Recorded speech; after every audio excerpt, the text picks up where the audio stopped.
Welcome to the Explainer. Today we're deconstructing the Hermit and the Spore. Let's jump right into how this incredibly charming story takes a classic fantasy setup and just completely crashes it into a sci-fi reality. So picture this for a second. You're walking down a misty, quiet, deep woods trail. Here we meet Arthur. He's an elderly guy and, fitting the setting, he's a bit of a recluse, a hermit just wandering alone among these massive, ancient trees. But then, something catches his eye. It's this glowing, chanterelle-like mushroom growing right at the base of an old cedar tree. At first glance, right, it feels like a purely magical discovery. It's exactly the kind of moment that turns just a normal, everyday walk into a literal fairy tale. Naturally, Arthur bends down to harvest this glowing prize. But the mushroom? Well, it absolutely doesn't do what you'd expect. A tiny set of eyes and a mouth actually wrinkle right into the flesh of the stem. It blinks, looks up at the elderly man, and it just sighs. It doesn't cast a magic spell, it doesn't offer to grant him 3 wishes, just a heavy, weary sigh. It's this beautifully whimsical moment that leans so hard into a dry, grounded humor, immediately signaling to us, hey, this is definitely not your average woodland encounter. Okay, let's dive into this genre shift because, honestly, it's where the narrative truly shines. We start out with this expectation that's been set up for us, magical fantasy, fairies, or maybe a cursed woodland spirit. But the reality the story actually presents is hard sci-fi and lost space travelers. This sighing mushroom completely flips the script on the traditional fairy tale trope.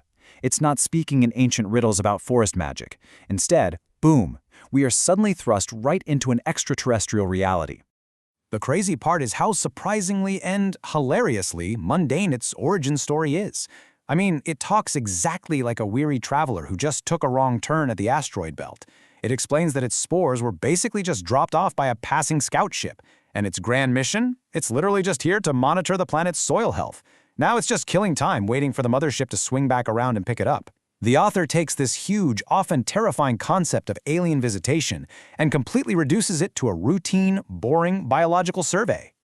So the crucial point here is how this extraterrestrial actually behaves on Earth. You'd probably think a highly advanced being from the stars would have these profound observations about humanity or the cosmos or the nature of existence, right?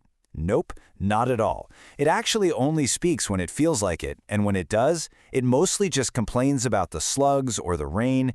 Just think about the sheer absurdity of that for a second. It's a literal marvel of the galaxy, stranded on Earth, and its biggest grievance is everyday garden pests and bad weather.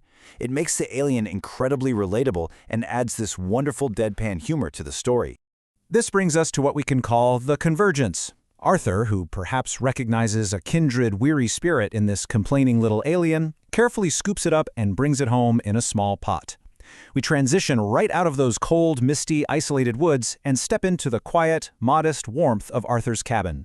It's such a simple act of hospitality, but it brilliantly sets the stage for 2 completely different lives to intersect in a shared, confined space. Later that evening, in the cabin, the story drops in a really profound thematic prop. Arthur decides to pull a tarot card to see what his future holds. And the card he draws? It's the Hermit. This card depicts an isolated figure holding a guiding lantern. Actually, this is a fantastic narrative mirror. Arthur is quite literally a hermit himself. He's staring at a direct reflection of his own isolated identity, trying to figure out what his solitary future even looks like now that he has a potted, talking alien sitting on his table.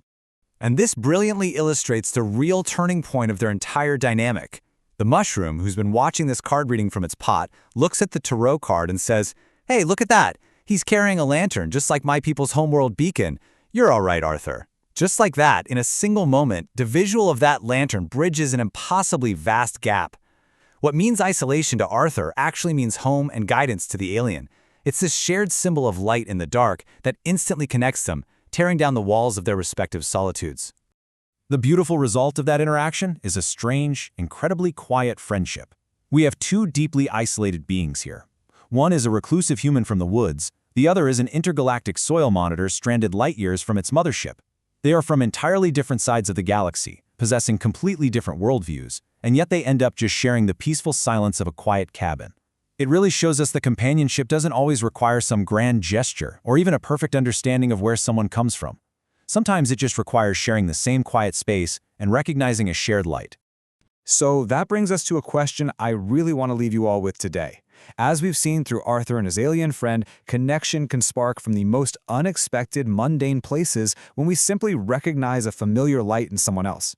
So ask yourself, in moments of isolation, who or what serves as your homeworld beacon? What is that guiding lantern that reminds you you're not completely alone in the universe? Thank you for walking through this explainer with me. Keep looking for those unexpected connections out there, and I'll catch you next time.